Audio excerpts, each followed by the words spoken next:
السلام عليكم ورحمة الله وبركاته.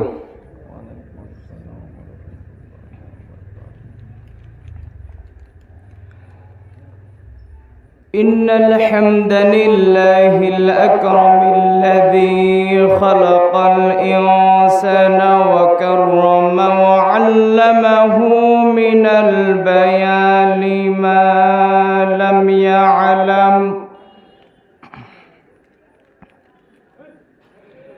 فسبحان الذي لا يحصى امتنانه باللسان ولا بالقلم.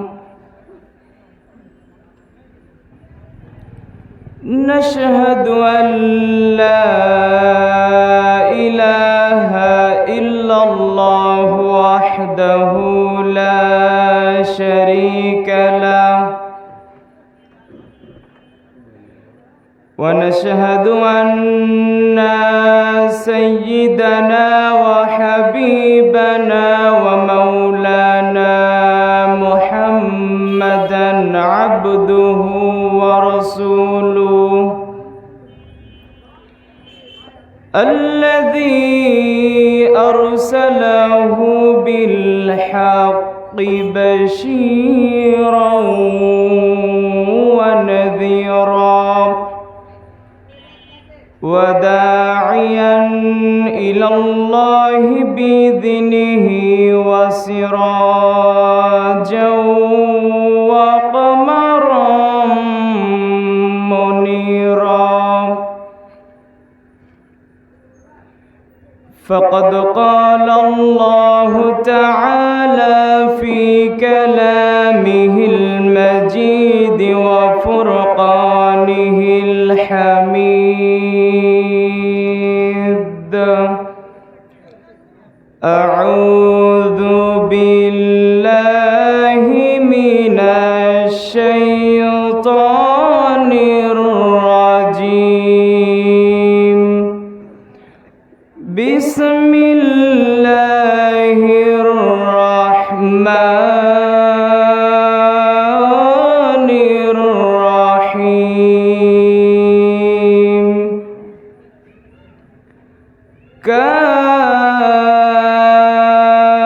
كافها يا عين صاد.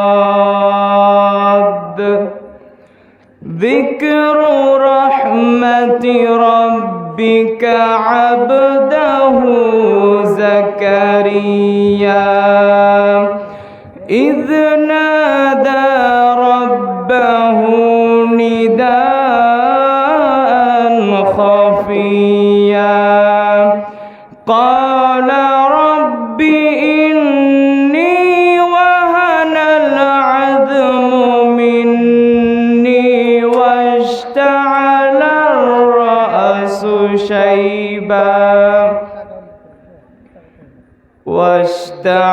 الرأس شيبا وأكن بدعائك رب شقيا وإني خفت الموالي من ورائي وكانت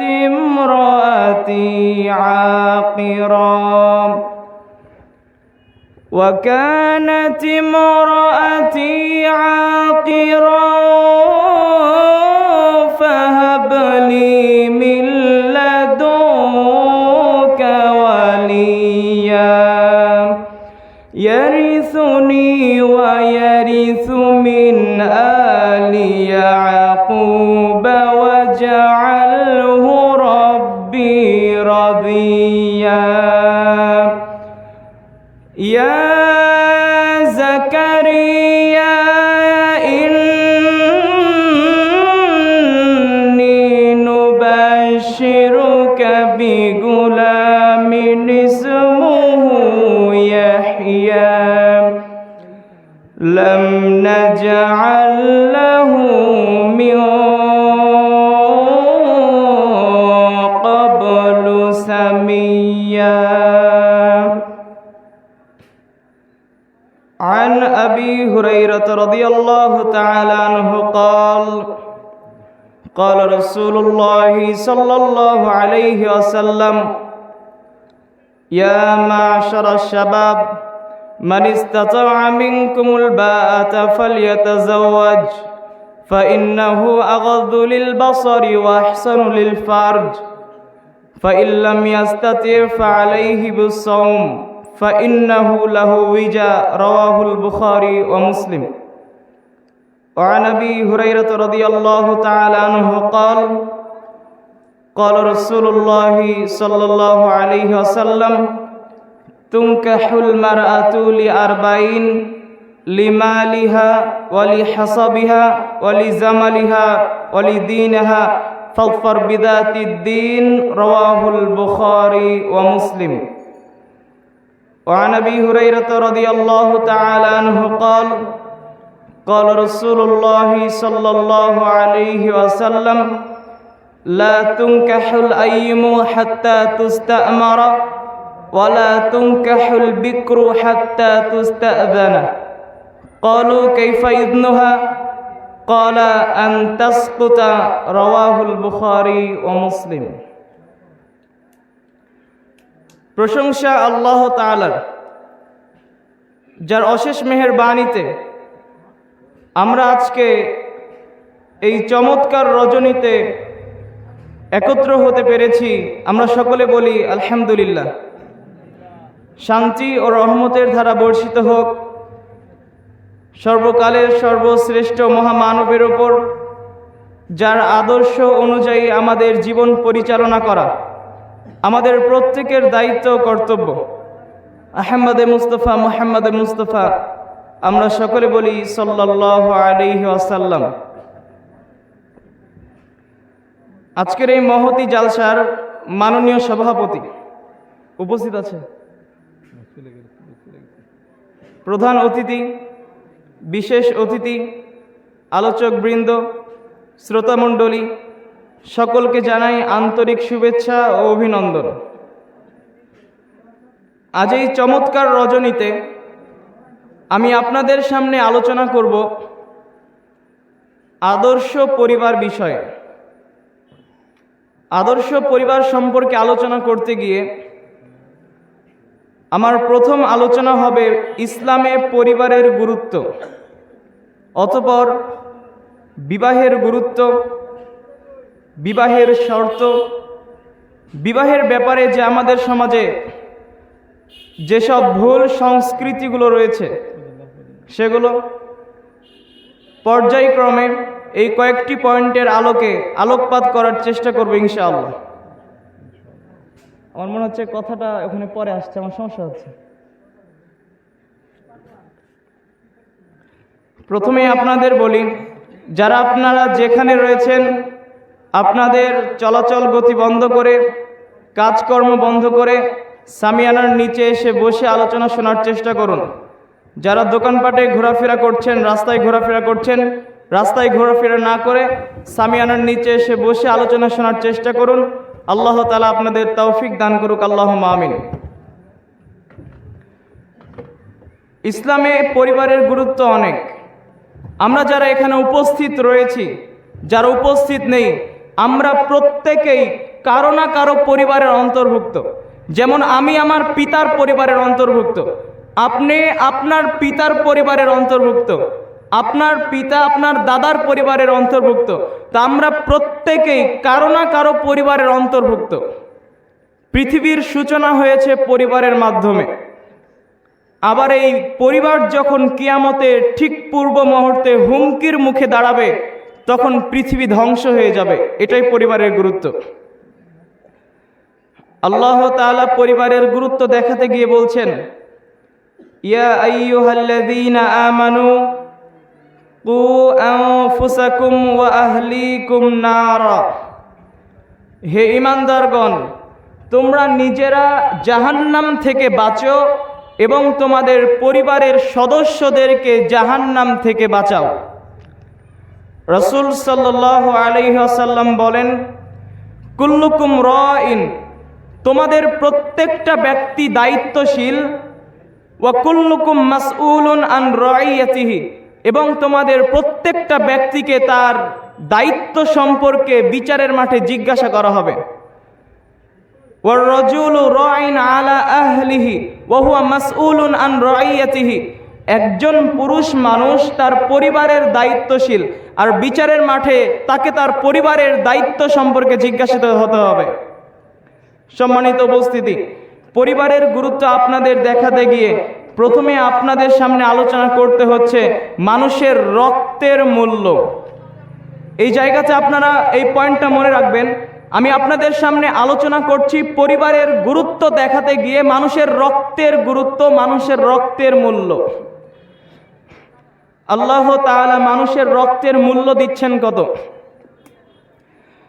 আল্লাহ তাআলা বলেন, মান ক্বাতালা নাফসান বিগাইরি নাফসিন আও ফাসাদিন ফিল আরদি ফাকান্নামা ক্বাতালান নাসা জামিআ, খুনের বদলে খুন অথবা জমিনে কোনো অনর্থক সৃষ্টি ব্যতীত কোনো ব্যক্তি যদি কাউকে হত্যা করে, ওই ব্যক্তি যেন সারা পৃথিবীর সমস্ত মানুষকে হত্যা করল।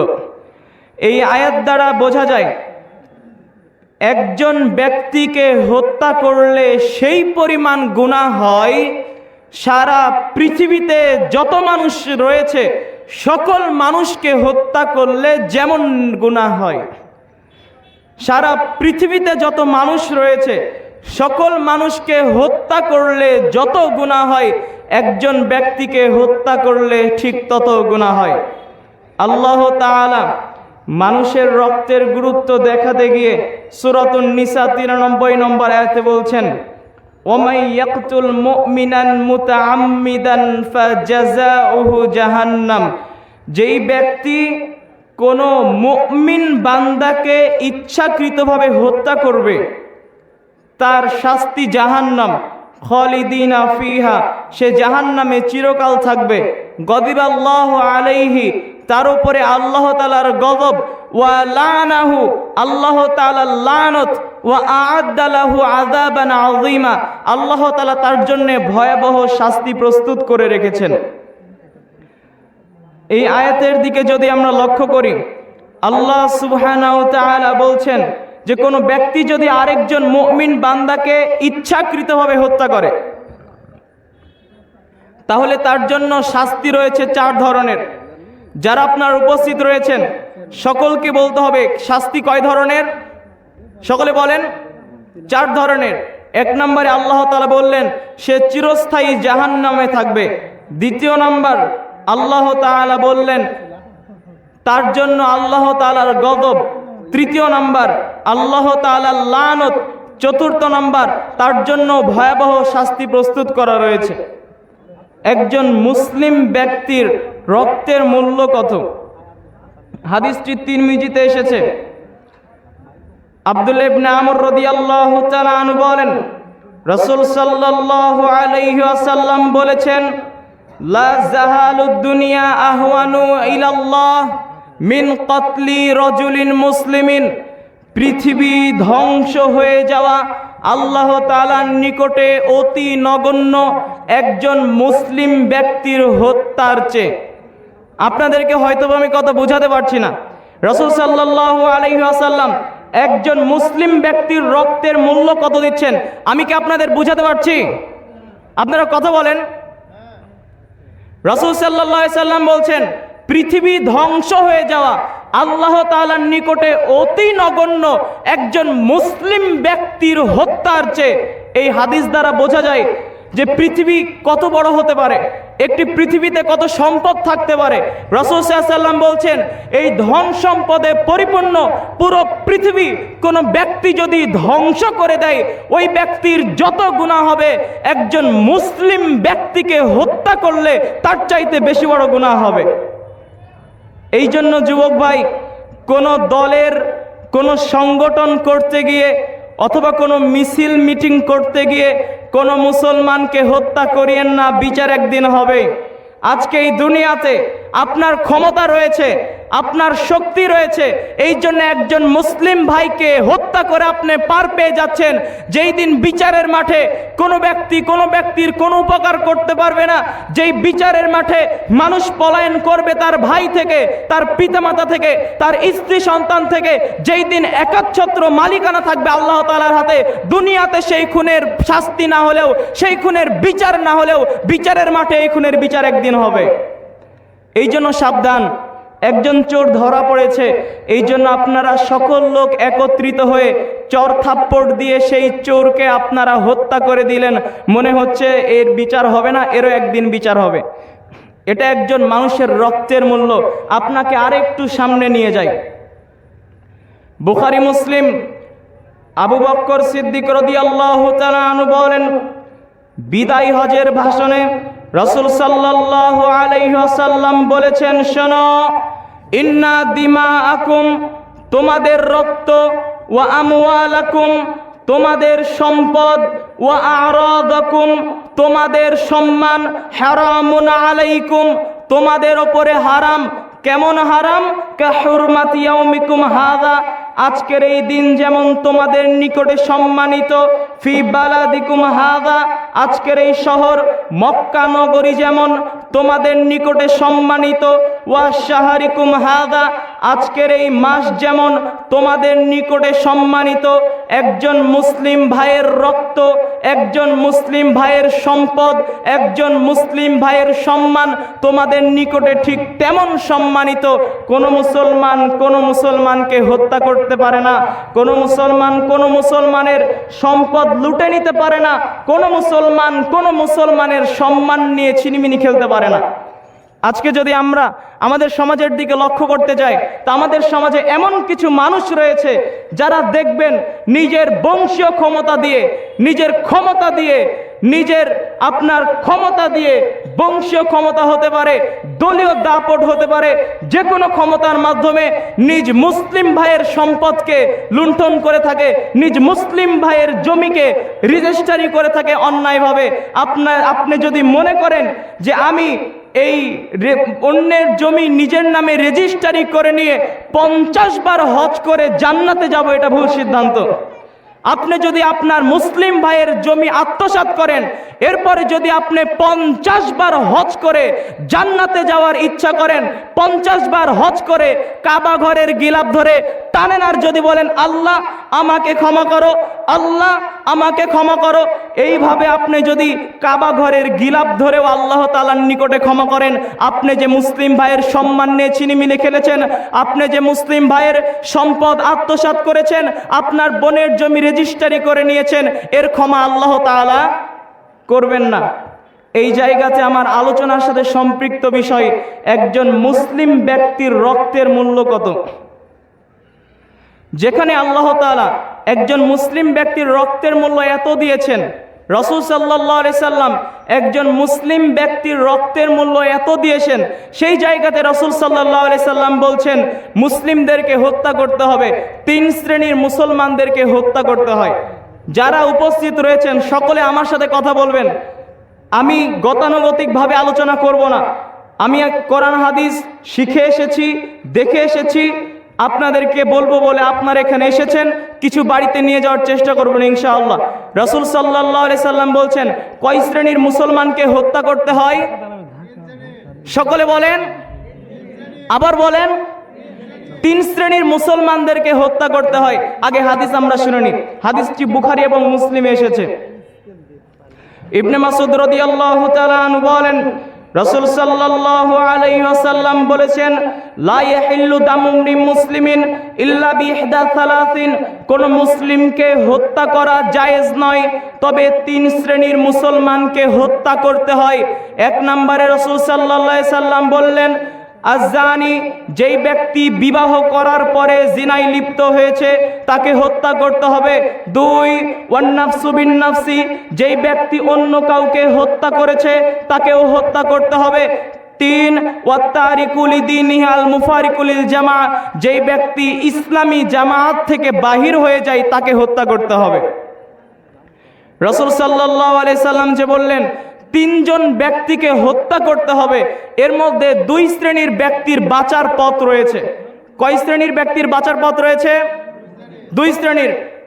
যেই ব্যক্তি কাউকে হত্যা করেছে, ধরেন আহমদ খালেদকে হত্যা করেছে, এখন খালেদের পিতামাতা যদি মনে করে যে আহমদকে হত্যা করবে, দেশের সরকারের সহযোগিতাই করতে পারে, কিন্তু এই খালেদের পিতামাতা যদি মনে করে যে আমার সন্তানকে হত্যা করেছে, আমরা তাকে হত্যা করব না, তাহলে তার বাঁচার সুযোগ আছে না নাই? কথা বলেন না কেন আপনারা?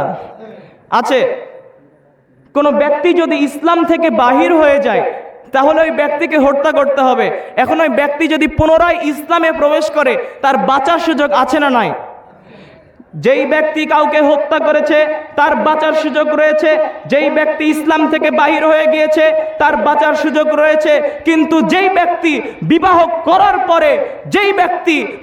করার পরে জিনায় লিপ্ত হয়েছে, আসমানের নিচে জমিনের ওপরে তার বেঁচে থাকার কোনোই অধিকার নেই, তাকে ইট ঢেল পাথর দিয়ে মারতে মারতে মেরেই ফেলতে হবে। যেই ব্যক্তি বিবাহ করার পরে জিনায় লিপ্ত হয়েছে, তাকে ইট ঢেল পাথর দিয়ে মারতে মারতে মেরেই ফেলতে হবে। আসমানের নিচে জমিনের উপরে তার বেঁচে থাকার কোনো অধিকার নেই। এই মর্মে বলতে চাই, এদেশের লাখো ভাবিকে ইট ঢেল পাথর দিয়ে মারতে মারতে মেরে ফেলতে হবে। তার দেবরের সাথে জিনায় লিপ্ত হওয়ার কারণে এই দেশের লাখো দুলাভাইকে ইট ঢেল পাথর দিয়ে মারতে মারতে মেরেই ফেলতে হবে। তার শালিকার সাথে জিনায় লিপ্ত হওয়ার কারণে এদেশের লাখো মানুষকে, এদেশের লাখো প্রতিবেশীকে হত্যা করতে হবে তার প্রতিবেশীর সাথে জিনায় লিপ্ত হওয়ার কারণে। এই জায়গা থেকে আপনাকে আমি আরেকটা হাদিস অনুবাদ করে এই হাদিসে আবার ফিরে আসি। এই হাদিসটি মুসলিমে রয়েছে। আবু ইয়ালা শাদ্দাদ ইবনে আওসান রাদিয়াল্লাহু তাআলা আনহু বলেন, রাসূল সাল্লাল্লাহু আলাইহি ওয়াসাল্লাম বলেছেন, ইন্নাল্লাহা কাতাবাল ইহসানা আলা কুল্লি শাইইন, আল্লাহ তাআলা প্রত্যেকটা কাজে নিষ্ঠাকে আবশ্যক করেছেন। ইহসানের সাথে প্রত্যেকটা কাজ করাকে আবশ্যক করেছেন। সুতরাং ফাইদা কাতালতুম ফাহসিনুল কতলাতা, তোমাদের কোনো ব্যক্তি যখন হত্যা করবে সে যেন উত্তম পদ্ধতিতে হত্যা করে, এবং তোমাদের কোনো ব্যক্তি যখন কোনো কিছু জবেহ করবে সে যেন উত্তম পদ্ধতিতে জবেহ করে। জবেহ করার সময় তোমাদের ছুরি ধারালো করা উচিত, আর যাকে জবেহ করা হচ্ছে তার কষ্টকে লাঘব করা উচিত। তাহলে কাউকে যখন হত্যা করতে হবে, রাসূল সাল্লাল্লাহু আলাইহি সাল্লাম কি বলছেন? তাকে কষ্ট কম দিয়ে হত্যা করতে হবে। কথাকে আমি বুঝাতে পারলাম? রাসূল সাল্লাল্লাহু আলাইহি সাল্লাম বলছেন যাকে হত্যা করতে হবে তাকে কম শাস্তি দিয়ে হত্যা করতে হবে। এবার এই হাদিসে চলে আসুন, যেই জিনাকারীকে ইট ঢেল পাথর দিয়ে মারতে হবে তার শাস্তি কত ভয়াবহ। যেই ব্যক্তি জিনায় লিপ্ত হয়েছে, তাকে কোনো জায়গাতে সে যদি স্বীকার করে সে জিনায় লিপ্ত হয়েছে, অথবা চারজন সাক্ষী যদি প্রমাণ দেয়, সাক্ষ্য দেয়, তাহলে তাকে একটা ফাঁকা ময়দানে নিয়ে যেতে হবে। ফাঁকা ময়দানে নিয়ে গিয়ে তাকে মাটির নিচে পুঁতে চতুর্দিক থেকে মানুষেরা ইট ঢেল পাটকেল নিক্ষেপ করবে। কোনো ব্যক্তি একটা পাটকেল নিক্ষেপ করলো, ওই জিনাকারীর এই চলে গিয়ে লেগে ফিনকি দিয়ে রক্ত বাহির হয়ে ছড়িয়ে যাচ্ছে। কোনো একজন ব্যক্তি পাটকেল নিক্ষেপ করলো, সেই পাটকেল তার চোখে লেগে চোট ছিটকে চলে যাচ্ছে। এইভাবে তাকে ইট ঢেল পাথর দিয়ে মারতে হবে। সে বাপরে মারে করে চিৎকার করছে। এইভাবে ইট ঢেল পাথর মারতে থাকতে হবে তার মৃত্যু হওয়া পর্যন্ত। যেই জায়গাতে রাসূল সাল্লাল্লাহু আলাইহি ওয়াসাল্লাম কষ্ট কম দিয়ে মারতে বললেন, সেই জায়গাতে রাসূল সাল্লাল্লাহু আলাইহি সাল্লাম জিনাকারিনীর এত ভয়াবহ শাস্তি কেন উল্লেখ করলেন? কথাকে আমি বুঝাতে পারলাম? তো জিনাকারিনীর এত ভয়াবহ শাস্তি উল্লেখ করার কারণ হলো, সমাজে যখন জিনা ব্যভিচার ছড়িয়ে যাবে, যখন পরিবারের কোনো সদস্য এই অশ্লীল সম্পর্কের সাথে, অবৈধ সম্পর্কের সাথে লিপ্ত হবে, তখন পরিবার ধ্বংস হয়ে যাবে। আমি আপনাদের কিসের গুরুত্ব বোঝাচ্ছিলাম? সকলে বলেন পরিবারের গুরুত্ব। কিসের গুরুত্ব? সকলে বলেন। তাহলে জিনাকারের এত ভয়াবহ শাস্তি কেন উল্লেখ করা হয়েছে? কারণ এই জিনা সমাজে ছড়িয়ে যাওয়ার মাধ্যমে কি নষ্ট হয়ে যায়? পরিবার নষ্ট হয়ে যায়। আপনাকে আরেকটা কথা বুঝিয়ে দিই। রাসূল সাল্লাল্লাহু আলাইহি ওয়াসাল্লাম বলেন, কিয়ামতের পূর্বে ইয়াতাসাফাদু ফিত তরিকি তাসাফাদুল হামির। গাধা যেমন গাধীর সাথে মিলে লজ্জা বোঝে না, ষাঁড় যেমন গাভীর সাথে মিলে লজ্জা বোঝে না, মানুষ তেমন খোলা মাঠে জিনায় লিপ্ত হবে লজ্জা বুঝবে না। আপনি মনে করছেন কিভাবে সম্ভব, মানুষ কিভাবে রাস্তার উপরে জিনায় লিপ্ত হতে পারে? এই যে আপনি যদি আপনার রাস্তা দিয়ে হাঁটেন তাহলে দেখবেন একজন যুবক একজন যুবতী এক জায়গায় জমা ধরে বসে রয়েছে। আপনি কোনো পার্কে যান, আপনি চিড়িয়াখানায় যান, শিশু পার্কে যান, প্রত্যেকটা জায়গাতে আপনি দেখবেন একজন যুবক আরেকজন যুবতীর উরুরানের ওপরে মাথা দিয়ে সেই জায়গাতে গল্প করছে, আড্ডা পিটছে। এই যে রাসূল সাল্লাল্লাহু আলাইহি ওয়াসাল্লাম বলছেন মানুষ জিনায় লিপ্ত হবে। গাধা যেমন গাধীর সাথে মিলে লজ্জা বোঝে না, ষাঁড় যেমন গাভীর সাথে মিলে লজ্জা বোঝে না, মানুষ তেমন খোলা মাঠে জিনা করবে লজ্জা বুঝবে না। আর যখন সমাজে এই রোগটা ছড়িয়ে পড়বে তখন কিয়ামত হয়ে যাবে। তো সমাজে যখন এরকম ছড়িয়ে পড়বে তখন কিয়ামত কেন হবে? প্রথমে আপনাদের বলেছি পৃথিবী শুরু হয়েছে পরিবারের মাধ্যমে, আর কিয়ামতের ঠিক পূর্ব মুহূর্তে যখন এই পরিবার হুমকির মুখে পড়বে তখন সমাজ থেকে আল্লাহ তাআলা পৃথিবী তখন ধ্বংস করে দিবেন। কেননা পৃথিবীতে পরিবার নষ্ট হয়ে গিয়েছে।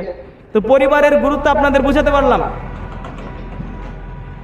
একটি পরিবার গঠিত হয় বিবাহের মাধ্যমে। সকলে বলেন একটি পরিবার কিসের মাধ্যমে গঠিত হয়? বিবাহের মাধ্যমে। এখন আমি আপনাদের সামনে আলোচনা করব বিবাহের গুরুত্ব।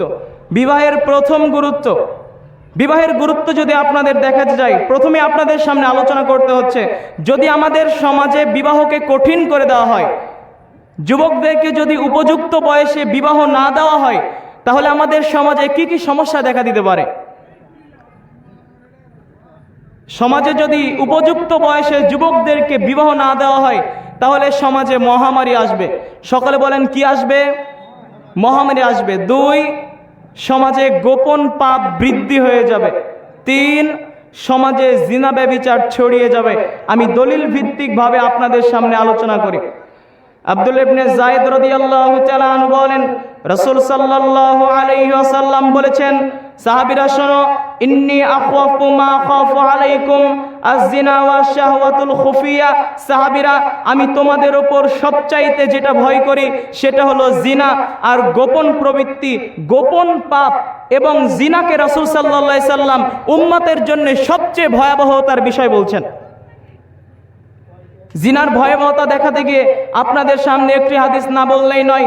রাসূল সাল্লাল্লাহু আলাইহি ওয়াসাল্লাম বলেন, লাম তাযহারিল ফাহিশাতু বিকাউমিন কাত্তু হাত্তা ইউলিনু বিহা ইল্লা ফাশা ফীহিমুত তাউন ওয়াল মাওজাউল্লাতী লাম তাকুন মাদাত ফি আসলাফিহিম।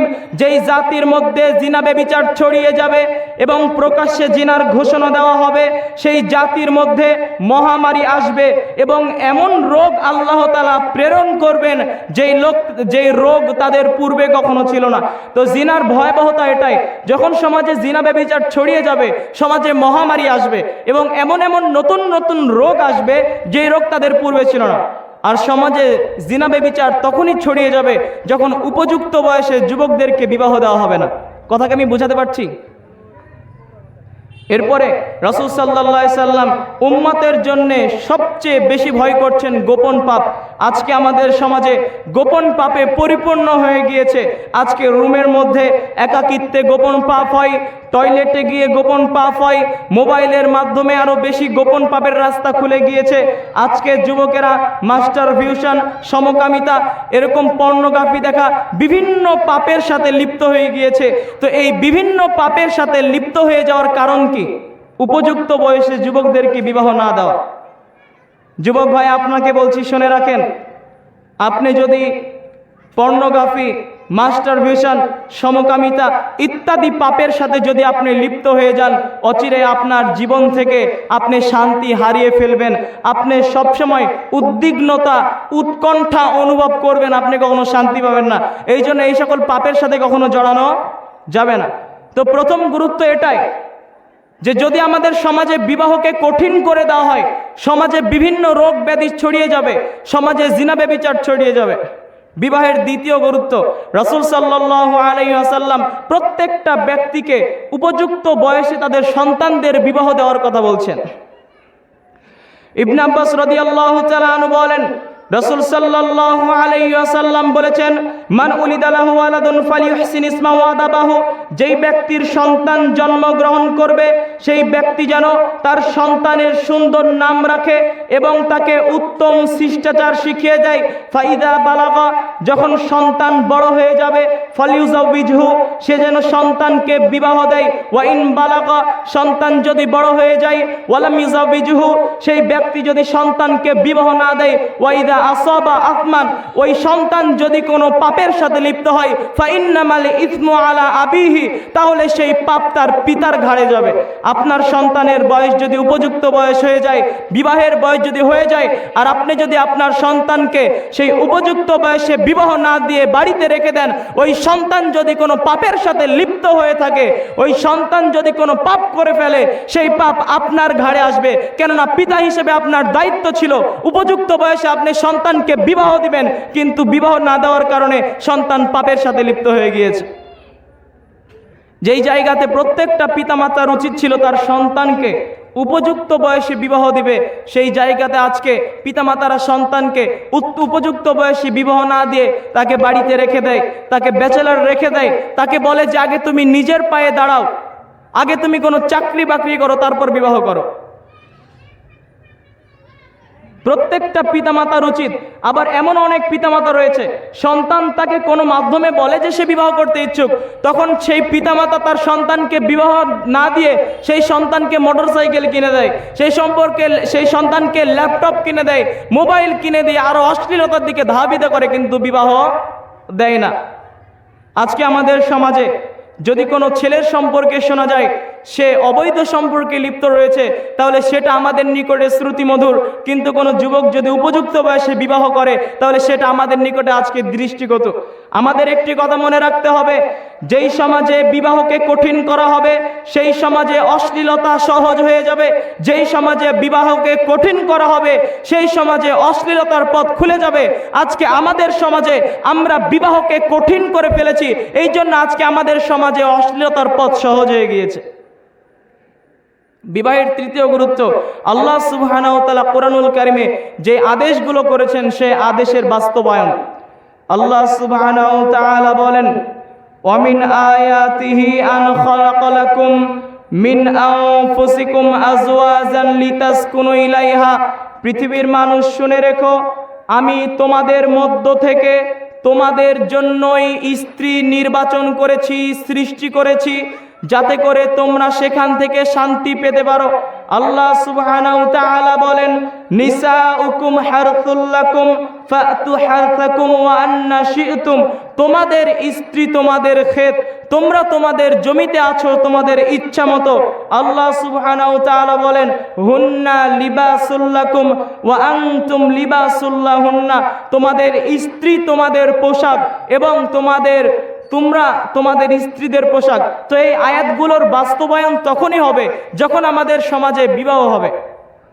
সম্মানিত উপস্থিতি, বিবাহের চতুর্থ নম্বর গুরুত্ব যে আল্লাহ সুবহানাহু ওয়া তাআলা আল্লাহ তাআলা যেমন বিবাহের আদেশ করেছেন, রাসূল সাল্লাল্লাহু আলাইহি ওয়াসাল্লাম অনুরূপভাবে বিবাহ করার আদেশ করেছেন। রাসূল সাল্লাল্লাহু আলাইহি ওয়াসাল্লাম বলেন, ইয়া মা'আশারাশ শাবাব মান ইসতাতা'a মিনকুমুল বা'তা ফালইয়াতাযাওয়াজ, হে যুবক দল, তোমাদের যাদের ক্ষমতা রয়েছে, যাদের বাড়ি রয়েছে, পেশাবখানা, পায়খানা, মোহর দেওয়ার ক্ষমতা, শারীরিক ক্ষমতা, যাদের তোমাদের ক্ষমতা রয়েছে তারা যেন বিবাহ করে। কেননা ফাইন্নাহু আগাযযু লিল বাসারি ওয়া আহসানু লিল ফারজি, কেননা এই বিবাহের মাধ্যমে চক্ষু অবনত হয়, লজ্জা স্থানের হেফাজত হয়। ফাইল্লাম ইয়াস্তাতে, সুতরাং কোন ব্যক্তি যদি বিবাহ করতে না পারে, ফাআলাইহি বিসসাওম, ওই ব্যক্তি যেন সিয়াম পালন করে। ফাইন্নাহু লাহু উইজা, এই সিয়াম তার জন্য যথেষ্ট হয়ে যাবে।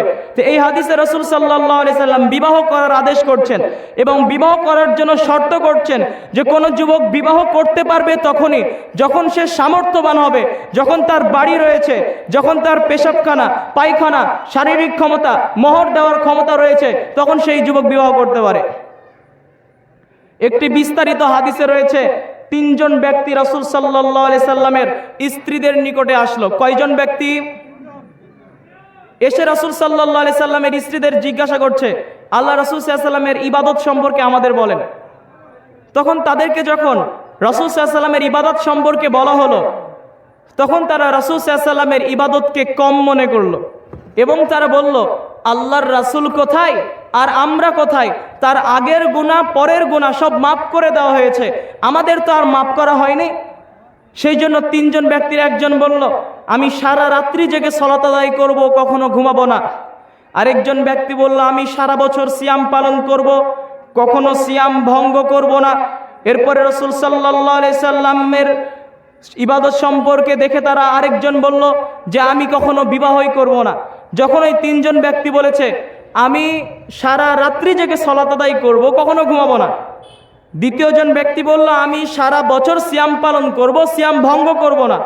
তৃতীয় ব্যক্তি বলল আমি কখনো বিবাহই করব না। তো এই তিনটি কথা যখন তিনজন ব্যক্তি বলেছে, রাসূল সাল্লাল্লাহু আলাইহি ওয়াসাল্লাম তখন আসলেন, আল্লাহ তাআলার প্রশংসা করলেন, প্রশংসা করে বললেন যে তোমরাই কি সেই তিনজন ব্যক্তি যারা এরকম কথা বললে? তখন বলল, হ্যাঁ আমরাই সেই তিনজন। তখন রাসূল সাল্লাল্লাহু আলাইহি ওয়াসাল্লামের কথা শুনেন তিনি কি বলেছিলেন? রাসূল সাল্লাল্লাহু আলাইহি সাল্লাম বলেছেন, শোনো, ওয়াল্লাহি আল্লাহর কসম, ইন্নী লা আখশাকুম লিল্লাহ ওয়া আতকাকুম লিল্লাহ, আমি আসমানের ওপরে জমিনের নিচে সবচাইতে ফরেজগার ব্যক্তি, আল্লাহ তাআলাকে আমি সবচাইতে বেশি ভয় করি।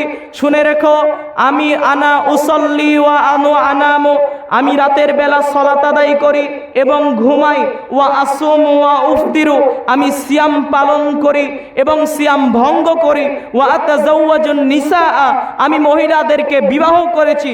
সুতরাং ফামান রাগিবা আন সুন্নতি ফালাইসা মিন্নি, যে আমার সুন্নাত থেকে মুখ ফিরিয়ে নেয় সে আমাদের দলভুক্ত নয়। এই হাদিস দ্বারা বিবাহের গুরুত্ব বোঝা যায় কি যায় না? আনাস বিন মালিক রাদিয়াল্লাহু তাআলা আনহু বলেন, কানা নবী সাল্লাল্লাহু আলাইহি সাল্লাম ইয়ামুর বিল বাআতি ওয়া ইয়ানহা আনিত তাবাতুলি নাহিয়ান শাদীদান, রাসূল সাল্লাল্লাহু আলাইহি ওয়াসাল্লাম আমাদেরকে বিবাহ করার জন্য বলতেন এবং অবিবাহিত থাকতে নিষেধ করতেন, নাহিয়ান শাদীদান, কঠিনভাবে নিষেধ করতেন। আবু হুরায়রা রাদিয়াল্লাহু তাআলা আনহু বলেন, রাসূল সাল্লাল্লাহু আলাইহি ওয়াসাল্লাম বলেছেন, সালাসাতুন হাক্কুন আলাল্লাহি আউনুহুম, তিন শ্রেণীর ব্যক্তি রয়েছে যাদেরকে সাহায্য করা আল্লাহ তাআলার উপর আবশ্যক। তিন শ্রেণীর ব্যক্তিকে রাসূল সাল্লাল্লাহু আলাইহি সাল্লাম বলেছেন, তিন শ্রেণীর ব্যক্তিকে আল্লাহ তাআলা সাহায্য করেন। সেই তিন শ্রেণীর ব্যক্তি কারা কারা? এক নাম্বার, আর মুকাতাবাতুল্লাতি ইউরিদু আদাহা, ওই গোলাম যেই গোলাম তার গোলামি থেকে মুক্ত হতে চায়। দ্বিতীয় নাম্বার, ওয়া নাকিহুল্লাযী ইউরিদুল আফাফা, যেই ব্যক্তি বিবাহ করতে চায়। তৃতীয় নাম্বার, ওয়াল মুজাহিদু ফি সাবিলিল্লাহ, যে ব্যক্তি আল্লাহ তাআলার পথে জিহাদ করে। এই হাদিস দ্বারা প্রমাণিত হয় আল্লাহ তাআলা যেই কয়েকজন ব্যক্তিকে সাহায্য করে থাকেন, যেই কয়েকজন ব্যক্তিকে সাহায্য করার অঙ্গীকার দিয়েছেন, তার মধ্যে এক শ্রেণীর ব্যক্তি হলো যে ব্যক্তি বিবাহ করতে চায়। সম্মানিত উপস্থিতি, এখন বিবাহের আলোচনা শোনার পরে যুবক তো বিবাহ করতে আগ্রহী, এখন যুবকের পিতার মন নরম হয়ে গেল। যুবক তার পিতা তার সন্তানকে এখন বিবাহ দিতে চায়। তো বিবাহ দেওয়ার জন্য কি লাগবে বলেন তো? পাত্রী লাগবে। বিবাহ দেওয়ার জন্য কি লাগবে? সকলে বলেন, নাকি ছেলে ছেলে বিবাহ হবে? এটা কি সম্ভব? সম্ভব নয়। যদিও আপনারা ইউটিউবে ফেসবুকে কিছু শুনতে পাচ্ছেন, তো যারা সমাজে এরকম করে তাদেরকে সমাজ থেকে বাহির করে দেওয়া উচিত। তো বিবাহ দেওয়ার জন্য যেমন পাত্রী লাগবে, তো সকল মেয়েকে বিবাহ করা যাবে না। কিছু মেয়েকে বাছাই করতে হবে বিবাহ করার জন্য, কয়েকটি গুণ লক্ষ্য করতে হবে।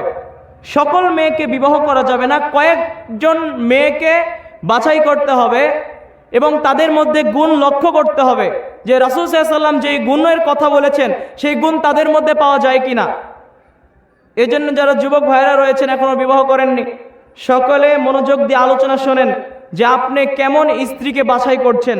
আরেকটি কথা মনে রাখবেন, আপনি যদি বিবাহ করেন এই বলে যে আমি আমার স্ত্রীকে বিবাহ করছি, তাহলে এটা আপনার ভুল হবে। যদি আপনি বলেন যে আমি আমার স্ত্রীকে বিবাহ করছি, তো আপনি ওই মেয়েকে পছন্দ করবেন যার সাথে আপনার কথা বলতে ভালো লাগবে, যার সাথে আপনার থাকতে ভালো লাগবে। কিন্তু আপনাকে মনে রাখতে হবে, আপনি যেই মেয়েকে বিবাহ করছেন সেটা শুধু আপনার স্ত্রী নয়, আপনার ভবিষ্যৎ সন্তানের মা। কথা কি বোঝাতে পারলাম আমি? তো আপনি এমন মেয়েকে বিবাহ করেন আপনার ভবিষ্যতের যে সন্তান রয়েছে সেই সন্তান যদি কোনোদিন বিপদে পড়ে আর আপনার স্ত্রী যদি আল্লাহ তাআলার নিকটে দুই হাত উঠিয়ে আপনার সন্তানের মুক্তির দোয়া করে, তাহলে যেন আল্লাহ তাআলা আপনার স্ত্রীর দোয়া কবুল করে। আর যদি আপনি কোনো খাচ্চর মার্কা মহিলাকে বিবাহ করেন, যারা বেপর্দা হয়ে থাকে, বিভিন্ন সিনেমা দেখতে অভ্যস্ত, কোরআন পড়ে না, হাদিস পড়ে না, ইসলামের সাথে সম্পর্ক নেই, এমন মেয়ে যদি আল্লাহ তাআলার নিকটে দোয়া করে, তার দোয়া কবুল হবে? কবুল হবে না। তো কেমন মেয়েকে বিবাহ করা যায়? বিবাহ করতে হবে এমন মেয়েকে, যেই মেয়ে সবচাইতে উত্তম, আল্লাহ তাআলার নিকটে অধিক প্রিয়। আল্লাহ তাআলা বলছেন, আমি মানুষদেরকে সৃষ্টি করেছি দুইজন নারী পুরুষ থেকে, এবং আমি বিভিন্ন গোত্রে এবং সম্প্রদায়ে বিভক্ত করেছি, যাতে করে তোমরা পরস্পরকে চিনতে পারো। ফলাফলে কি, আমি যে পৃথিবীতে এত মানুষ সৃষ্টি করলাম, তোমাদেরকে যে দুইজন নারী পুরুষ থেকে সৃষ্টি করলাম, এর মধ্যে ফলাফল কি? ফলাফল হলো ইন্না আকরামাকুম ইনদাল্লাহি আতকাকুম, তোমাদের মধ্যে সর্বোত্তম ব্যক্তি ওই যেই ব্যক্তি আল্লাহ তাআলাকে ভয় করে। তো আপনার স্ত্রী হিসেবে এমন মেয়েকে বাছাই করতে হবে যে মেয়ে আল্লাহকে ভয় করে। তো আল্লাহ সুবহানাহু ওয়া তাআলা এই জায়গাতে অন্য কোনো গুণ উল্লেখ না করে কেন মুত্তাকি, তাকওয়াবান, এই তাকওয়া গুণ উল্লেখ করলেন? এই কারণে উল্লেখ করলেন, তাকওয়া এমন একটি গুণ, যে গুণ যদি কোনো ব্যক্তির মধ্যে থাকে, ওই ব্যক্তি গোপনে প্রকাশ্যে কোনো সময় কোনো অশ্লীলতা, খারাপ কাজের সাথে লিপ্ত হতে পারে না। কেন ওই ব্যক্তি এটা মনে করে, আমি গোপনে যদি অন্যায় কাজ করি, পৃথিবীর কোনো ব্যক্তি না দেখলেও আমাকে দেখছে কে? কথা বলেন, দেখছে কে? তেমন মেয়েকে বিবাহ করতে হবে। বিবাহ করতে হবে এমন মেয়েকে, যে মেয়ের মর্যাদা আল্লাহ তাআলা উপরে উঠিয়েছেন।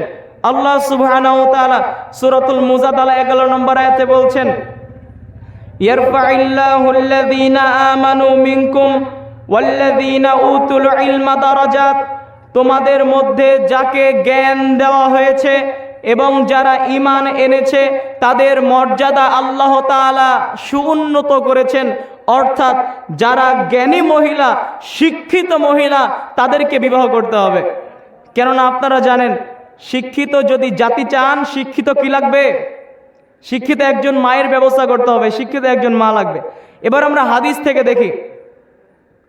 বুখারী মুসলিমে হাদিস এসেছে, আবু হুরায়রা রাদিয়াল্লাহু তাআলা আনহু বলেন, রাসূল সাল্লাল্লাহু আলাইহি ওয়াসাল্লাম বলেছেন, তুনকাহুল মারআতু লিআরবাইন, একজন মেয়েকে বিবাহ করা হয় চারটি জিনিস দেখে।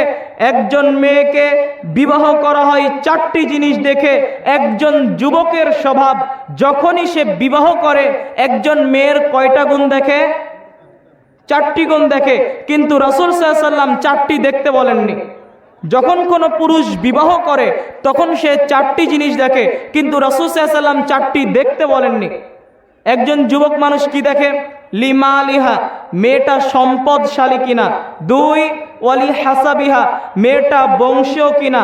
3, ওয়ালি জামালিহা, মেয়েটা সুন্দরী কিনা। 4, ওয়ালি দীনিহা, মেয়েটা দিনদারি কিনা। ফাফার বিদাতিদ দিন, তোমরা দিনদার মেয়েকে প্রাধান্য দাও।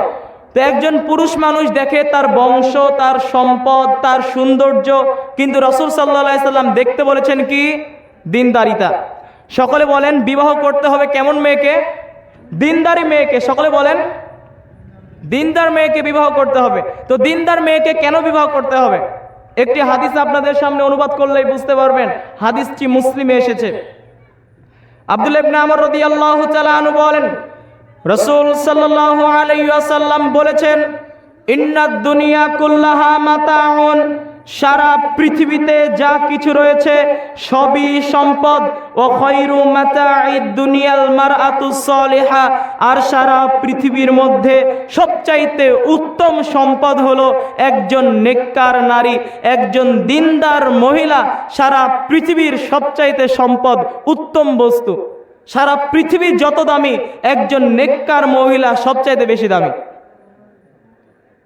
আপনার কাছে যদি স্বর্ণ থাকে, তা আপনি সেই স্বর্ণকে বাহিরে রাখবেন নাকি ভেতরে রাখবেন? কথা বলেন। আপনি ভেতরে রাখবেন, যাতে করে মানুষ সেই পর্যন্ত পৌঁছতে না পারে। তা আপনার স্ত্রী যদি আসলেই দিনদার হয়ে থাকে, আপনি যদি আপনার স্ত্রীকে আসলেই উত্তম বস্তু বলতে চান, তো আপনার স্বর্ণকে আপনি যত ভেতরে রাখবেন, যত গোপনে রাখবেন, আপনার স্ত্রীকে আপনি তার চাইতেও বেশি গোপনে রাখবেন। কিন্তু আপনার স্ত্রীকে যদি আপনি বাহির করেন, যদি গ্রামবাসীকে আপনার স্ত্রীকে দেখান, যদি দেশবাসীকে আপনার স্ত্রীকে দেখান, যদি আপনার স্ত্রীর ছবি ফেসবুকে দেন, আপনার ইউটিউবে দেন, যদি আপনার স্ত্রীকে জাতিকে দেখিয়ে থাকেন, তাহলে আপনি যেমন বোঝাতে চাচ্ছেন যে আপনার স্ত্রী উত্তম সম্পদ নয়।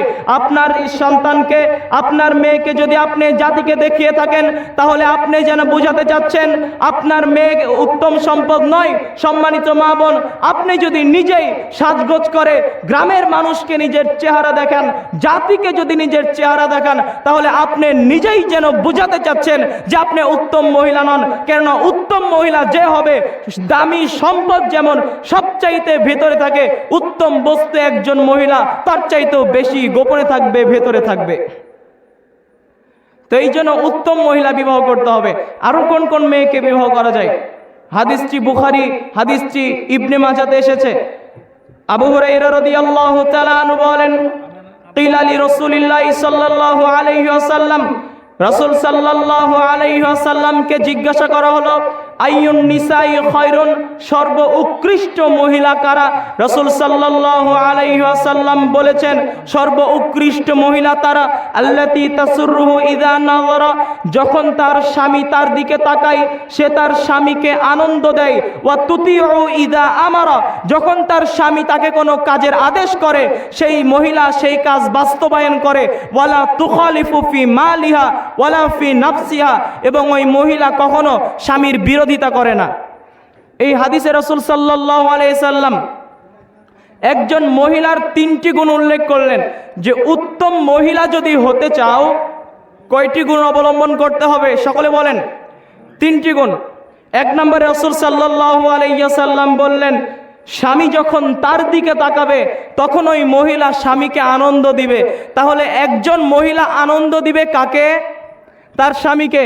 কিন্তু আমাদের সমাজে এমন অনেক মহিলা রয়েছে, স্বামী যদি তার দিকে তাকায় ওই মহিলা স্বামীকে আনন্দ দেয় না, কিন্তু যখন তার দেবর ভাসুর তার দিকে তাকায় তখন মুচকি হেসে তার দেবরকে, তার ভাসুরকে আনন্দ দেয়। ঠিক না ঠিক? আপনাদের সমাজে আছে? সম্মানিত মা বোনেরা, আপনি যদি আপনার স্বামীকে আনন্দ দেওয়া বাদ দিয়ে যদি আপনার দেবরকে আনন্দ দেন, যদি আপনার ভাসুরকে আনন্দ দেন, যদি আপনার গ্রামবাসীকে আনন্দ দেন, তাহলে বুঝতে হবে আপনি উত্তম মহিলা নন। আর আজকে আমাদের সমাজে যদি আমরা দেখতে যাই, দেবর ভাসুরের মধ্যে কি মধুর সম্পর্ক, আর কত হাসি ঠাট্টা, আর কত কি। কিন্তু রাসূল সাল্লাল্লাহু আলাইহি সাল্লামকে বলছেন যে ইয়াকুমা দুখলা মিনান নিসা, তোমরা মহিলাদের নিকটে যাওয়া থেকে বিরত থাকো। তখন জিজ্ঞাসা করা হলো, দেবরের ব্যাপারে আপনি কি বলেন? দেবরের ব্যাপারে আর ভাবির ব্যাপারে কি বলেন? রাসূল সাল্লাল্লাহু আলাইহি সাল্লাম বললেন, আল হামুল মাউত, দেবর হলো মরণ সমতুল্য। তোমরা মরণকে দেখে যেমন পলায়ন করো, মরণকে দেখে যেমন তোমরা ভয় করো, তোমরা মহিলা দেবরকে ভয় করো, তোমরা দেবররা তোমাদের ভাসুরকে ভয় করো। এইভাবে রাসূল সাল্লাল্লাহু আলাইহি সাল্লাম বলছেন। এরপরে বলছেন যে এমন মহিলা আল্লাহ তাআলার নিকটে উত্তম, যেই মহিলা স্বামীর আদেশ মান্য করে। এই জন্য মা বোনেরা কখনো স্বামীর আদেশ লঙ্ঘন করার চেষ্টা করবেন না যদি হারাম না হয়। এরপর রাসূল সাল্লাল্লাহু আলাইহি সাল্লাম বলছেন, যেই মহিলা কখনো স্বামীর বিরোধিতা করে না। হুরায়রা রাদিয়াল্লাহু তাআলা আনহু বলেন, রাসূল সাল্লাল্লাহু আলাইহি ওয়াসাল্লাম বলেছেন, মান আনফাকা যাওজাইন মিন শাইইন মিনাল আশিয়াই দুইয়া মিন আবওয়াবিল জান্নাহ, যেই ব্যক্তি আল্লাহ তাআলার রাস্তায় জোড়া জোড়া দান করবে, আল্লাহ তাআলা তাকে কিয়ামতের মাঠে জান্নাতের প্রত্যেকটা দরজা দিয়ে আহ্বান করা হবে। যেই ব্যক্তি আল্লাহর রাস্তায় জোড়া জোড়া দান করবে, বিচারের মাঠে জান্নাতের প্রত্যেকটা দরজা দিয়ে তাকে আহ্বান করা হবে। ওয়ালি জান্নাতি আবওয়াবুন, কিন্তু জান্নাতের অসংখ্য দরজা রয়েছে। জান্নাতের দরজা কয়টি? কথা বলেন। 8টি। জান্নাতের দরজা কয়টি? রাসূল সাল্লাল্লাহু আলাইহি ওয়াসাল্লাম এই হাদিস বলার পরে বলছেন, ফামান কানা মিন আহলিস সিয়ামি দুইয়া মিন বাবির রায়্যান ফামান কানা মিন আহলিস সালাতি দুইয়া মিন বাবিস সালাতি ওয়া মান কানা মিন আহলিল জিহাদি দুইয়া মিন বাবুল জিহাদি ওয়া মান কানা মিন আহলিস সাদাকাতি দুইয়া মিন বাবিস সাদাকাতি। যেই ব্যক্তি সালাত আদায়কারী হবে তাকে সালাত আদায় করার দরজা দিয়ে আহ্বান করা হবে, যেই ব্যক্তি জিহাদকারী হবে তাকে জিহাদের দরজা দিয়ে আহ্বান করা হবে, আবার যেই ব্যক্তি সিয়াম পালন করা হবে তাকে রায়্যান নামক দরজা দিয়ে আহ্বান করা হবে। কিন্তু যেই ব্যক্তি আল্লাহ তাআলার রাস্তায় জোড়া জোড়া বস্তু দান করবে তাকে বিচারের মাঠে জান্নাতের প্রত্যেকটা দরজা দিয়ে আহ্বান করা হবে। সুবহানাল্লাহ বলতে পারি না আমরা?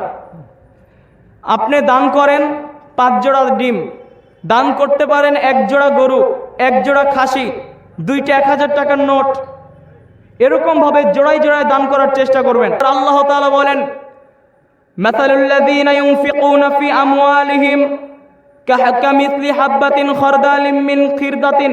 রাসূল সাল্লাল্লাহু আলাইহি ওয়াসাল্লাম বলেন, যেই ব্যক্তি আল্লাহর রাস্তায় দান করে তার উদাহরণ ওই শস্য বীজের মতো। যেই ব্যক্তি কোনো একটা বীজ জমিনে রোপণ করলো, সেই বীজ থেকে একটা গাছ নির্গত হয়, সেই গাছ থেকে 60টা শীষ হয়, প্রত্যেকটা শীষে 100টি করে দানা থাকে।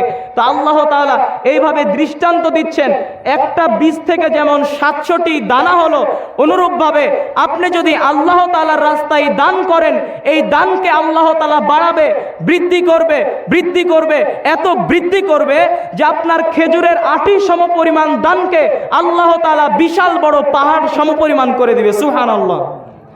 এরপরে রাসূল সাল্লাল্লাহু আলাইহি সাল্লাম বলেন, ইন তুকরিদুল্লাহ কারদান হাসানা, যদি তোমরা আল্লাহকে কর্জে হাসানা প্রদান করো। আল্লাহ কি গরিব, আল্লাহ কি দরিদ্র হয়ে গেছেন যে আমাদের নিকটে কর্জে হাসানা চাচ্ছেন? কথা বলেন না কেন আপনারা? তা আল্লাহ তাআলা বলছেন, তোমরা যদি আমাকে কর্জে হাসানা প্রদান করো, অর্থাৎ এই যে মাদ্রাসা রয়েছে, মসজিদ রয়েছে, এইগুলোতে তোমরা যদি দান করো তো আমরা তোমাদের এই দানকে দ্বিগুণ করে দিই। সুবহানাল্লাহ। তা আজকে আমরা আল্লাহর রাস্তায় দান করতে পারি না, দান করার প্রতি আমরা আগ্রহ নই, কিন্তু বিচারের মাঠে যেদিন আমরা বিপদের মধ্যে পড়ব সেদিন আমাদের মনে হবে, এমনকি যখন আমাদের মৃত্যু চলে আসবে তখন আমরা বুঝতে পারবো যে দান না করে আমরা কি ক্ষতি করেছি। আল্লাহ সুবহানাহু ওয়া তাআলা বলছেন, ওয়া আনফিকু মিম্মা রাযাকনাকুম মিন ক্বাবলি আন ইয়াতিয়া আহাদাকুমুল মাউত। তোমাদের মৃত্যু আসার পূর্বেই আমি তোমাদেরকে যেই সম্পদ দিয়েছি সেই সম্পদ থেকে তোমরা আমার রাস্তায় ব্যয় করো। যখন তোমাদের মৃত্যু চলে আসবে, ওয়া আনফিকু মিম্মা রাযাকনাকুম মিন ক্বাবলি আন ইয়াতিয়া আহাদাকুমুল মাউত, যখন তোমাদের মৃত্যু চলে আসবে, ফায়াকুলা রব্বি, যেই ব্যক্তি দুনিয়াতে দান করেনি ওই ব্যক্তি আল্লাহ তাআলাকে বলবে, লাউলা আখারতানি ইলা আজালিন করিব, আমাকে যদি সামান্য সমপরিমাণ সময় দিতেন আমি দান করতাম এবং ওয়াকুনা মিনাস সালিহিন, নেক বান্দাদের অন্তর্ভুক্ত হয়ে যেতাম। আজকে যখন দুনিয়াতে আপনি রয়েছেন, আপনার সামনে এরকম ভাবে দানের ফজিলত বর্ণনা করা হচ্ছে, মাদ্রাসার জন্য আপনার নিকটে দান চাওয়া হচ্ছে, মসজিদের জন্য আপনার নিকটে দান চাওয়া হচ্ছে, তো দুনিয়াতে আপনি দান করছেন না, কৃপণ হয়ে থেকে যাচ্ছেন। কিন্তু যেই দিন মালাকুল মাউত এসে ইয়াদরিবুনা উজুহাহুম ওয়া সুদুরহুম, পাছার উপরে পিটিয়ে, আপনার মুখের উপরে পিটিয়ে যেই দিন আত্মা বাহির করবে, সেই দিন আপনি আল্লাহ তাআলাকে বলবেন, আমাকে সামান্য সময় দেন, আমাকে সামান্য সময় দেন। কিন্তু সেই দিন এই সামান্য সময় চেয়ে লাভ হবে? কথা বলেন আপনারা? কোনো লাভ হবে না। আল্লাহ তাআলা বলছেন, ওয়ালা ইউআখিরুল্লাহু নাফসান ইযা জাআ আজালুহা, যখন কোনো ব্যক্তির নির্দিষ্ট সময় চলে আসে তাকে আর কোনো অবকাশ দেওয়া হয় না। এই জন্য মৃত্যু আসার পূর্বে আল্লাহ তাআলার রাস্তায় আপনাকে দান করতে হবে। আপনি কি মনে করেছেন আপনার দুনিয়াতে 10 বিঘা সম্পত্তি রয়েছে, অঢেল সম্পদ রয়েছে, এই সম্পদ আপনি কবরে নিয়ে যাবেন? কবরে এই সম্পদ আপনার যাবে না? যাবে না? কথা বলেন না কেন আপনারা? যাবে? যাবে না। এজন্য রাসূল সাল্লাল্লাহু আলাইহি ওয়াসাল্লাম বলেন, একজন মৃত ব্যক্তিকে অনুসরণ করে 3টা বস্তু। যারা রয়েছেন আলোচনা শুনতে পাচ্ছেন সকলে বলেন, একজন মৃত ব্যক্তিকে অনুসরণ করে কয়টা বস্তু? 3টা বস্তু। তার সম্পদ তার অনুসরণ করে, তার আত্মীয় স্বজন তার অনুসরণ করে, তার আমল, দুনিয়াতে যে সে আমল করেছে সেই আমল তার অনুসরণ করে। কিন্তু দুইটা জিনিস ফিরে আসে, একটি জিনিস তার সাথে থেকে যায়। সে যে দুনিয়াতে সম্পদ রেখেছে, এই সম্পদ তার কবরস্থান থেকে ফিরে আসে। তার যে আত্মীয় স্বজন রয়েছে তারা কবরস্থান থেকে ফিরে আসে, কিন্তু সে যে দুনিয়াতে আমল করেছে, এরকম মাদ্রাসায় দান সাদকা করেছে, এই দান সাদকা তার জন্য থেকে যায়, তার সাথে থেকে যায়। যে কেমন মেয়েকে বিবাহ করা যায়? তো রাসূল সাল্লাল্লাহু আলাইহি ওয়াসাল্লাম যেই সকল মেয়েকে সঞ্চিত সম্পদ আকারে সঞ্চয় করে রেখেছেন তাদেরকে বিবাহ করা যায়। হাদিসটি নাসাইতে এসেছে। ইবনে উমর রাদিয়াল্লাহু তাআলা আনহু বলেন, রাসূল সাল্লাল্লাহু আলাইহি ওয়াসাল্লাম বলেছেন, ইবনে উমর রাদিয়াল্লাহু আনহু রাসূল সাল্লাল্লাহু আলাইহি ওয়াসাল্লামকে জিজ্ঞাসা করলেন, আইয়াল মালি নাত্তাখিদু, হে আল্লাহ রাসূল সাল্লাল্লাহু আলাইহি ওয়াসাল্লাম, কোন সম্পদ আমরা সংরক্ষণ করে রাখব? রাসূল সাল্লাল্লাহু আলাইহি ওয়াসাল্লাম বললেন, কলবান শাকিরান, শুকরিয়া আদায়কারী অন্তর, লিসানান যাকিরান, আল্লাহর জিকিরকারী অন্তর, ওয়া জাওজাতান মুমিনাতান তুইনু আহাদাকুম আলা আমরিল আখিরা, এবং যেই মহিলা পরকালীন বিষয়ে স্বামীকে উৎসাহিত করে সেই মেয়েকে বিবাহ করতে পারে। তো আপনাদের সামনে আমি আলোচনা করছিলাম কোন মেয়েকে বিবাহ করা যায়। তো এই যে মেয়ের ধারাবাহিকতা বললাম, আপনি এরকম দেখে বিবাহ করতে পারেন। সম্মানিত উপস্থিতি, এবার এমন একটা মেয়ে পাওয়া গেল যে মেয়েকে বিবাহ করা যায়। তো মেয়েকে তো প্রস্তাব দিতে হবে। তো প্রস্তাব দেওয়ার ক্ষেত্রে মনে রাখতে হবে, আপনি যেই মেয়েকে দিনদার মনে করছেন সেই মেয়ের যদি অন্য কোনো ছেলের সাথে আগে কথাবার্তা চলে, তো আপনি সেই মাঝখানে গিয়ে প্রস্তাব দিতে পারবেন না। তো প্রস্তাবের ওপরে প্রস্তাব দেওয়া যাবে না, তবে মেয়েকে দেখতে হবে, এ কথাই ঠিক। রাসূল সাল্লাল্লাহু আলাইহি সাল্লাম মেয়েকে দেখে বিবাহ করতে বলেছেন। তো মুরব্বী, আপনাকে যদি কোনো যুবক এসে বলে যে আমি অমুক মেয়েকে বিবাহ করতে চাচ্ছি, তো সেই মেয়েকে বিবাহ করা যাবে কিনা, তখন আপনি কি বলবেন? তো আপনি বলবেন সেই মেয়ের যেই গুণ রয়েছে, সেই মেয়ে যেই গুণের অধিকারী সেটাও বলবেন, যেই গুণ তার নয় সেটা বানিয়ে আরও বলবেন। এরকম করা যাবে না। কোনো মেয়ের যদি দোষ থাকে আর কোনো ছেলে যদি আপনাকে জিজ্ঞাসা করে তাকে বিবাহ করতে চাচ্ছে, আপনি কি বলেন? যেটা সত্য কথা সেটা আপনাকে বলতে হবে, এক্ষেত্রে গীবত হবে না। তো আপনি বলবেন, যদি মেয়ের দোষ ত্রুটি বলা হয় তাহলে তো আমাদের সমাজে অনেক মেয়ে রয়েছে যাদের বিবাহ হবে না। তো এমন মেয়ের বিবাহ না হয়ে থেকে যাওয়া উচিত এমন মেয়ে যারা দুশ্চরিত্র, বিবাহ করার পূর্বে তাদের চরিত্র নিজেরা নষ্ট করে, তাদের বিবাহ না হয়ে তাদের থেকে যাওয়া উচিত, যাতে করে পরবর্তী মেয়েরা তাদের থেকে শিক্ষা গ্রহণ করতে পারে যে দুশ্চরিত্র হওয়া যাবে না, ইমানদার মেয়ে হতে হবে। সম্মানিত উপস্থিতি, এখন এমন একজন মেয়ে পাওয়া গেল যে মেয়েকে বিবাহ করা যায়। তো বিবাহ করার জন্য কয়েকটি শর্ত রয়েছে, আমি সংক্ষেপে আমার আলোচনা গুটিয়ে আনছি। সম্মানিত উপস্থিতি, আপাতত আপনাদের 4টি শর্তের কথা বলবো। কয়টি শর্ত? 1 নাম্বার শর্ত, মেয়েকে রাজি হতে হবে। বুখারী মুসলিম, আবু হুরায়রা রাদিয়াল্লাহু তাআলা আনহু বলেন, রাসূল সাল্লাল্লাহু আলাইহি ওয়াসাল্লাম বলেছেন, লা তুনকাহুল বিকরু হাত্তা তুস্তাযানা, কোনো মেয়েকে বিবাহ করা যাবে না যতক্ষণ পর্যন্ত সেই মেয়ের অনুমতি না নেওয়া হয়। অর্থাৎ আপনার মেয়ে যেই ছেলের সাথে বিবাহ করতে চায় সেই ছেলের সাথে আপনার মেয়েকে বিবাহ দিতে হবে। জোরপূর্বক কোনো জায়গাতে সম্পদশালী সরকারি টাকলা এরকম দেখে জোরপূর্বক বিবাহ দেওয়া যাবে না, জোরপূর্বক বিবাহ করা যাবে না। 2 নাম্বার, বিবাহ করার জন্য ওলি সাক্ষী।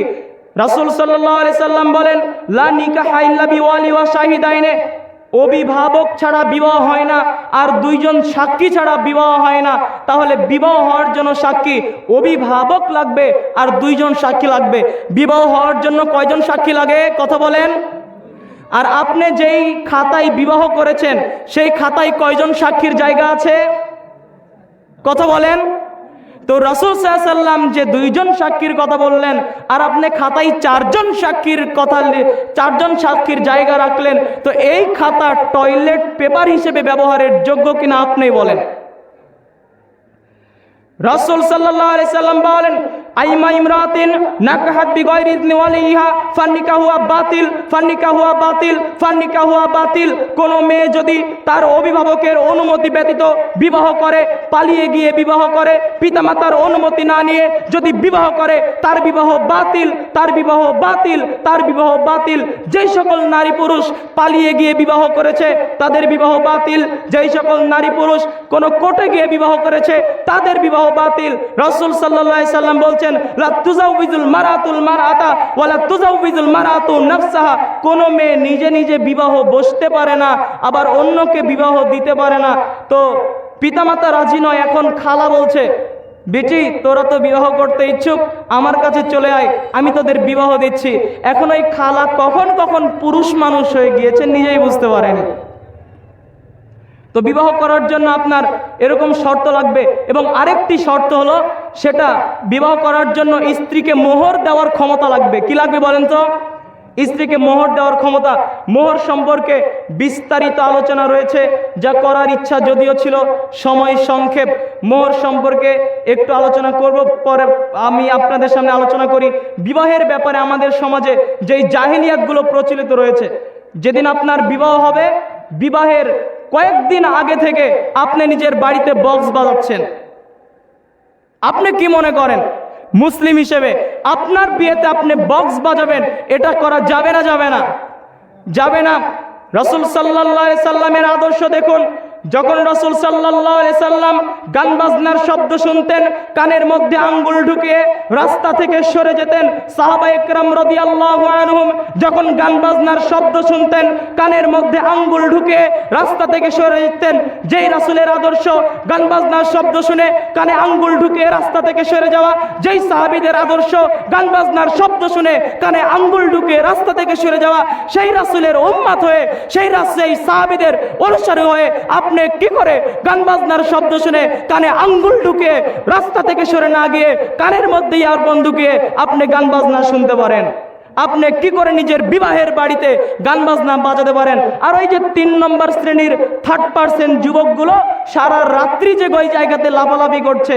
এরপরে আসুন, বিবাহের পরের দিনে হলো গায়ে হলুদ। গায়ে হলুদের কত নোংরামি! আপনার মেয়ের বয়স হলো 18 বছর, বিবাহ দিচ্ছেন, তো আপনার মেয়ের চাচাতো ভাই বয়স 25 বছর এক টুকরা হলুদ নিয়ে আপনার মেয়ের মুখে মাখাচ্ছে আর 100 টাকা দিয়ে চলে যাচ্ছে। আপনার এই নীতিকে, এই নীতির ওপরে পেশাব করে দিয়ে লাথি মেরে এই নীতিকে আপনার সমাজ থেকে বাহির করতে হবে। একজন ইহুদির বিবাহের বাড়িতে যদি গায়ে হলুদ হয় মেনে নেওয়া যায়, একজন খ্রিস্টান মানুষের বাড়িতে যদি গায়ে হলুদ হয় সেটা মেনে নেওয়া যায়। কিন্তু যারা নিজেকে মুসলিম বলে দাবি করে, যারা মুসলমানের ঘরে জন্ম রয়েছে, যাদের শরীরে মুসলমানের রক্ত রয়েছে, তারা কখনো নিজের বিবাহতে গায়ে হলুদের অনুষ্ঠান করতে পারে না। রাসূল সাল্লাল্লাহু আলাইহি সাল্লামে বিবাহ করেছেন, গায়ে হলুদের অনুষ্ঠান করেছেন। আলী রাদিয়াল্লাহু তাআলা আনহু বিবাহ করেছেন, গায়ে হলুদের অনুষ্ঠান করেছেন? করেন নাই। অতএব এগুলো ইহুদিদের নীতি, খ্রিস্টানের নীতি। ইহুদিদের সাথে থাকতে থাকতে, খ্রিস্টানদের সাথে থাকতে থাকতে কখন তাদের নীতি আপনার মুসলমানের মধ্যে চলে এসেছে আপনি নিজেই বুঝতে পারেননি। এরপরে যেদিন আপনার বিবাহ হবে, সেই বিবাহের আগের দিনে যেদিন বিবাহ করতে যাবে যুবক, তখন দুপুরে সকল দাদি আর নানি এক জায়গাতে হয়ে আপনার গীত গান গাচ্ছে। গীত গান গেয়ে আপনার সেই যুবককে গোসল করিয়ে দিয়ে বিবাহের বাড়িতে পাঠাচ্ছে। আপনি ওই ছেলেকে কেন বিবাহ দিচ্ছেন যে এখনো গোসল করতে শিখেনি? ওই ছেলেকে আপনি কেন বিবাহ দিচ্ছেন যেই ছেলে এখনো গোসল করতে শিখেনি? আপনারা দাদিরা নানিরা মিলে সেই বিবাহের দিনে গীত গেয়ে আপনি সেই মহিলাকে, সেই ছেলেকে গোসল করাচ্ছেন। আপনার মহিলা হিসেবে একটা লজ্জা থাকা উচিত। কিভাবে আপনি গীত গাইতে পারেন? আপনাকে যদি সূরা ফাতিহা জিজ্ঞাসা করা হয়, সূরা ফাতিহা জানা নেই, ভালোভাবে দোয়া কালাম জানা নেই, কিভাবে আপনি গীত গাইতে পারেন? আর সেই বিবাহের বাড়িতে কত হলুদ মাখানো, আর এই হলুদ নিয়ে আপনার রং নিয়ে এক বাড়ি থেকে আরেক বাড়ি, এক গ্রাম থেকে আরেক গ্রাম, কত দৌড়াদৌড়ি। আমাদের গ্রামে একদিন এই হলুদের এই রঙের অনুষ্ঠান করতে গিয়ে কত দুর্ঘটনা ঘটে গিয়েছে।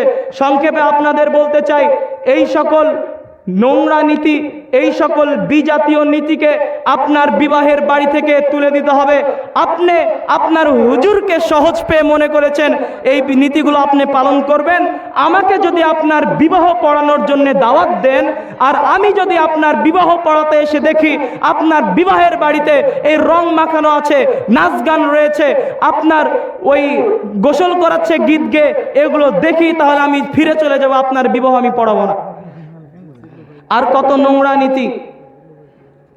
আপনার মেয়ে যাচ্ছে